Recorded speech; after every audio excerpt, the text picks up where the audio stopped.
Hoje o Norato Notícia está muito especial. A gente vai falar de uma relação entre mãe e filho. Um amor, gente, que transcende, né? Olha, por infinitas histórias.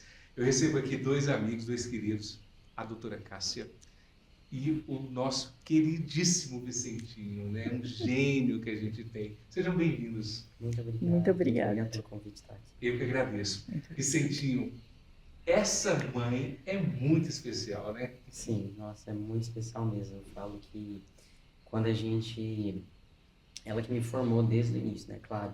E ter uma educação tão bem dada e tão extraordinária que minha mãe me deu desde o início, foi onde formulou meus valores, formulou eu como pessoa, eu com meus projetos, né? Que sempre quando eu era pequenininho fazia, construía coisas, gostava de desmontar meus brinquedos, coisas que ela me dava, eu desmontava para fazer outros treinos.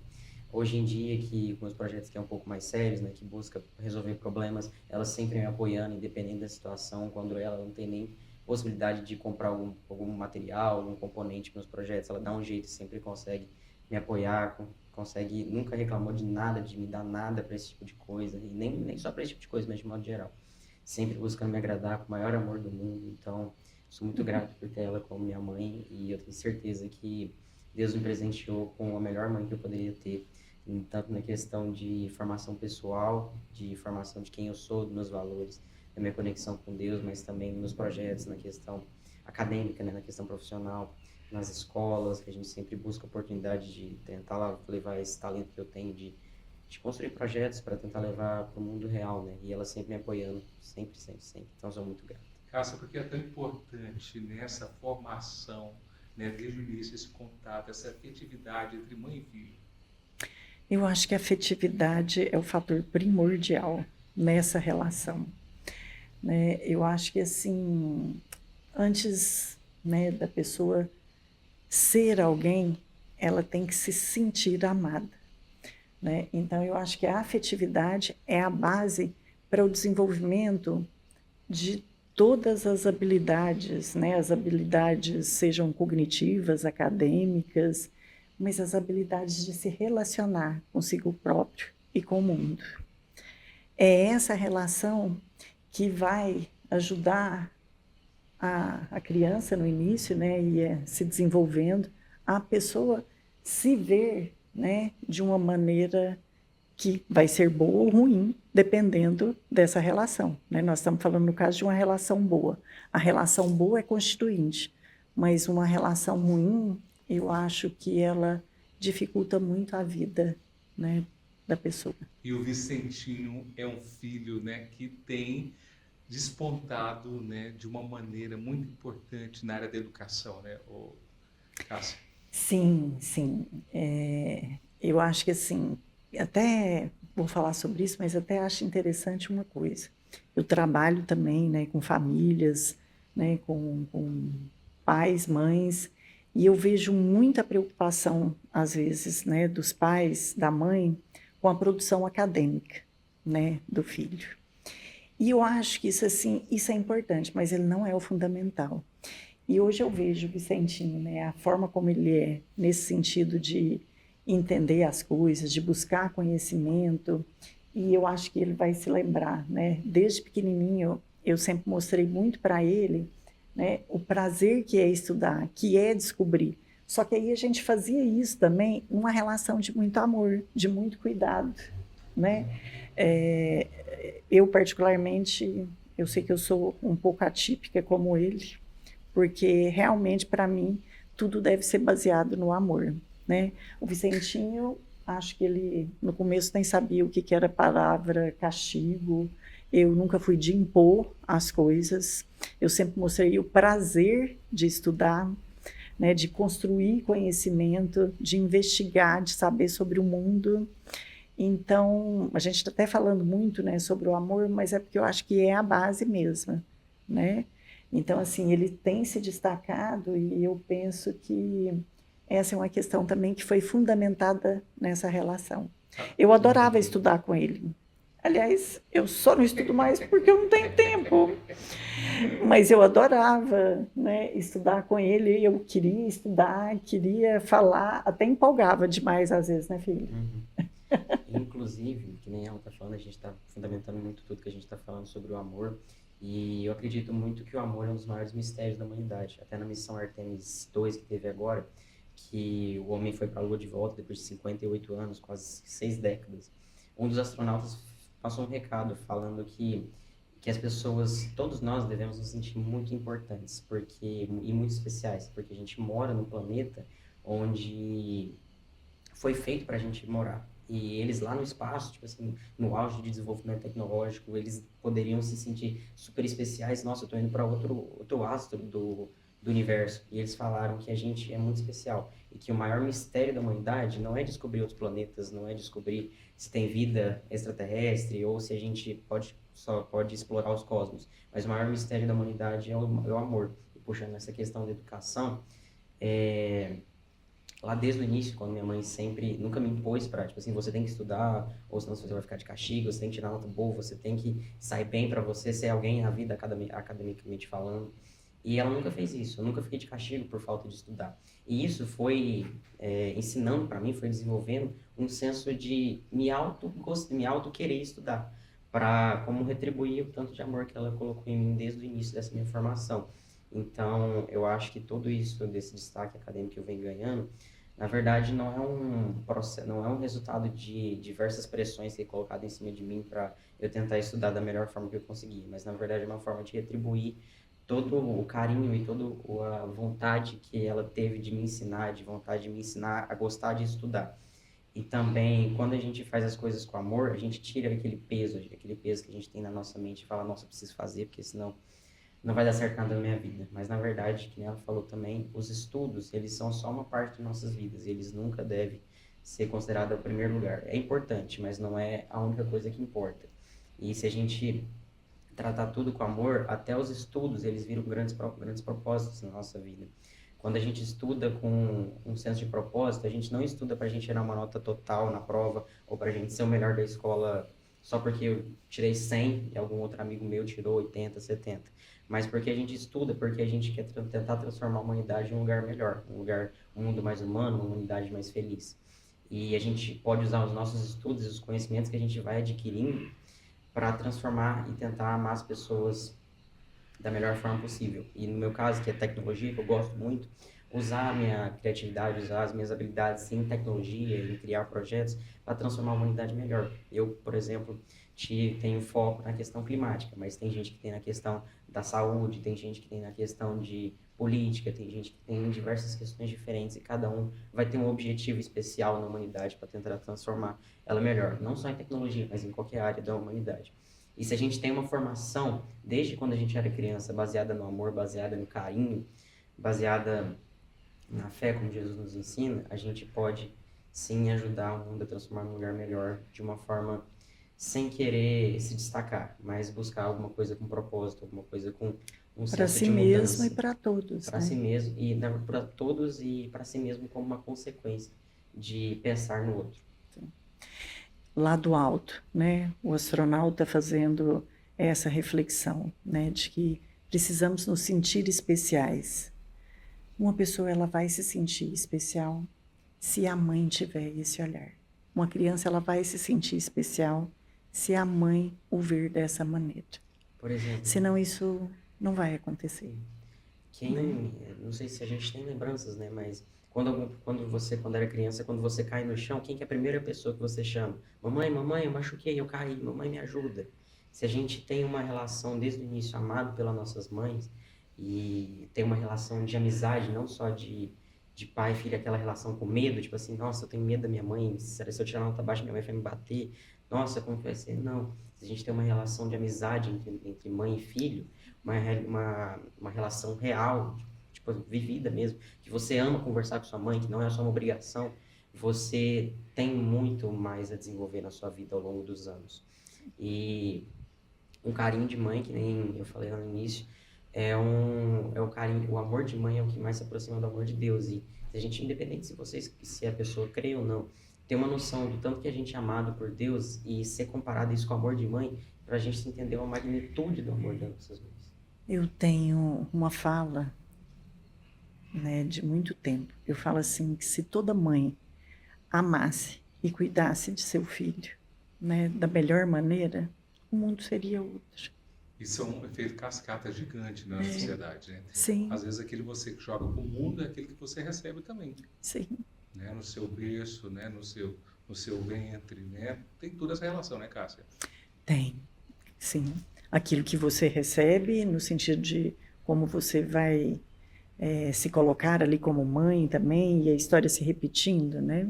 Você fala. É nesse sentido. Exatamente, Sim, né? sim. Acaba sendo, né?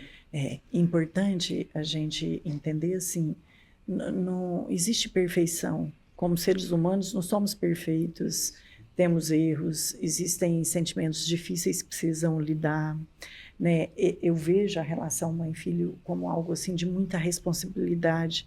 Você colocar um ser humano, né, para existir, para viver nesse mundo. Eu acho que às vezes até as pessoas não pensam sobre isso, né? Então são inconsequentes às vezes. Talvez até por não saber, não por maldade, mas por não ter consciência da dimensão que isso é. Então, assim, se você vem de uma relação precária, né? Você, às vezes, ali na maternidade, você não tem a condição, né, de oferecer o suficientemente bom. Então, começam problemas ali, adoecimentos do filho, né? O filho vai constituir família e assim vai. É esse efeito cascata que você está falando, né? Vicentinho, tem também a questão, né, da infância, da puberdade, né, da adolescência, né? E como é que você vê, né? Você está numa fase, né, numa adolescência, né, que não é comum você ter uma relação, né, infelizmente, com os pais, né, o Vicentinho, né, Cássia? Muita gente me fala assim, nossa, adolescência não é fácil, Cássia, você está vivendo isso agora, né? Não tem nada difícil. Plantaram isso. É uma coisa que está Absolutamente. enraizada.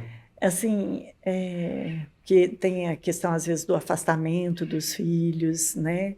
A identificação com amigos, e aí se distancia, não conversa, né, com os pais, Namoradas. né? E, assim, é uma rebeldia, coisas características, né, da adolescência. Nós não vivemos tais coisas. Nós conversamos muito, né? Principalmente de madrugada. Principalmente de madrugada, né? Porque os dois, assim, né, têm a 5 horas da mente, manhã, mais ou a menos. mente é um pouquinho acelerada de ambos, né? Aham. Então, assim, ele me espera à noite depois do trabalho, a gente conversa muito, altos papos, tudo ele me conta, tudo ele me pergunta. Eu acho que 2 palavras-chave que, no meu ponto de vista, mais caracterizam essa relação de pai e mãe, principalmente na época da adolescência, são 2. A primeira é gratidão e a segunda é companheirismo. Primeiro, na questão da gratidão, o que acontece? Na adolescência, a gente tem aquela questão de... eu digo, os jovens têm essa questão enraizada na sociedade atual, de ser ingrato com os pais, de desrespeitar, de não considerar tudo que eles fazem, todo o sacrifício que eles fazem por você, até de pagar uma escola, até fazer de tudo por você, mesmo quando você desrespeita, mesmo quando você fala coisas que doem no coração das mães, elas mesmo assim seguem firme amando o filho delas, independente da situação. E quando a gente tem um senso de gratidão pelas nossas mães, pelos nossos pais, a gente tenta, aquela forma, retribuir. A gente tenta não retribuir com uma pressão. Eu, por exemplo, eu não Não tem tenho companheiros com cobrança. minha mãe, porque ela fica me pressionando, filho, você tem que me cuidar super bem de mim, olha o que eu fiz por você desde o início da sua vida. Não, é uma coisa natural que você vai estabelecendo no seu coração daquela relação com amor, que é enraizada desde quando você é criança. E você tenta ser o máximo grato, de forma inconsciente mesmo, pelos seus pais, por tudo que vocês fazem. E dessa forma você consegue ter um comportamento com a sua mãe que não é agressivo, que não busca só ficar chamando a atenção de amigos. Por exemplo, tem muita gente que tem vergonha das mães perto dos amigos. Quando a mãe chega, nem olha direito, nem abraça direito perto, porque... Seus amigos me pedem para ser a mãe. Tem isso também. Tem isso também. E, tipo assim... Você não quer me adotar, não, tia Cássia? E isso é muito triste, porque, gente, a mãe é um dos maiores presentes que a gente tem. E é aquele clássico ditado, a gente só dá valor quando perde. Então, se a gente não tratar nossas mães bem em cada dia da nossa vida, todos os dias a gente tentando tratar de uma forma melhor ainda, lá no futuro, quando a sua mãe morrer, você vai falar, nossa, Aí vem aquele remorso. Eu devia ter realmente tratado minha mãe melhor. Lembra daquele dia que ela queria conversar comigo e eu não, eu quis lá ficar jogando, ou quis sair pra festa pra beber com meus amigos, ou fazer algo assim. E a parte do companheirismo é muito importante, porque, como eu falei pra ela, às vezes a gente fica, quando ela volta do trabalho, 8 horas da noite até 5 horas da manhã conversando, e a gente vai fazer um miojo à noite pra comer, porque fica com fome. E isso é companheirismo, é amizade mesmo. Não é uma relação de mãe, daquela relação que eu falei agora, de medo, de, tipo assim, da mãe ser só uma coisa que vai te cobrar para você dar o melhor na escola. Por exemplo, na quarta-feira, né, eu trabalho muito, trabalho o dia todo. Falei, filho, eu preciso descansar um pouco. Vamos no cinema com a mamãe? Aí 9h15 da noite a gente foi no 9h15 cinema. da noite a gente foi no cinema. E eu sei que ele foi, assim, com o maior prazer, a gente nesse gesto de companhia, né? E E, infinitas outras coisas a gente inclusive, contaria, né? Juntos. Juntos que a gente faz. começa assim, acorda, dá bom dia, dá um abraço na sua mãe. Se ela estiver dormindo, dá um beijo, vai para a escola, quando você tem que estudar de manhã.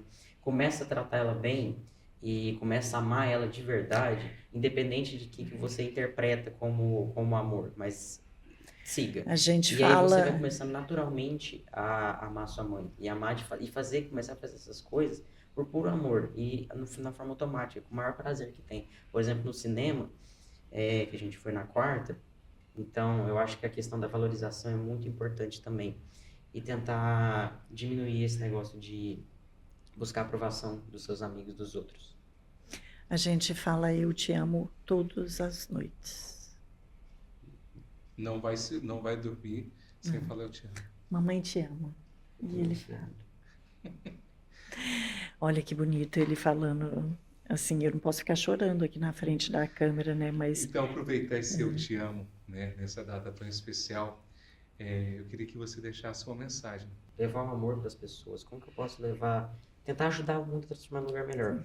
E eu acho que o primeiro lugar que a gente tem que começar a mudar é em casa. Então, para essas pessoas, comecem a amar mais os pais de vocês. Se vocês moram com seus avós, com suas tias, com sua mãe, com seu pai, começa a amar mais eles. Começa a dar mais carinho, dar mais respeito. E para você, mamãe, eu queria te agradecer por toda a oportunidade que você me dá, todo o apoio, independente da situação que a gente vive, independente dos desafios tão pesados que a gente enfrenta, a gente levanta junto e depois fala, não, filho, vamos junto, a gente vai continuar, a gente vai seguir. E muito obrigado por você ter me dado uma educação repleta de amor, de carinho, e independente de todas as circunstâncias, independente de todos os meus erros, sempre buscando me amar da melhor forma possível, independente de tudo que eu já fiz. Então, te peço perdão também e te agradecer por tudo. Te amo. que lindo. Não tem do que Ai, perdoar. feliz Dia das Mães também. Obrigada. Não tem do que perdoar, né? E não tem o que desculpar. Para mim, você é a expressão concreta do amor. E a mamãe te fala muito isso. Né? Obrigada por existir. Eu que agradeço, né, a existência dele na minha vida. Muito obrigado os dois aí por esse momento tão emocionante. Eu estou aqui, né, com os olhos cheios d'água, a garganta, né, emocionado, sem palavras, né, pela aula, né, por tudo que vocês são, né, mais Vicentinhos na vida, mais Cássias nesse mundo aí, né, mais família Fontoura maravilhosa aí que a gente, né, tanto ama aí. E o Dia das Mães, gente, aproveita, né, para você perdoar. Dá aquele abraço gostoso na sua mãe. Às vezes você não está com a sua mãe, né, já nesse mundo, ela já partiu, mas abrace aí, ó, faça um gesto de carinho, né, eterno, fraterno, né, em alguém que você ama tanto do seu lado aí, ó. Mãe, só tem uma. Depois que ela vai, só fica histórias.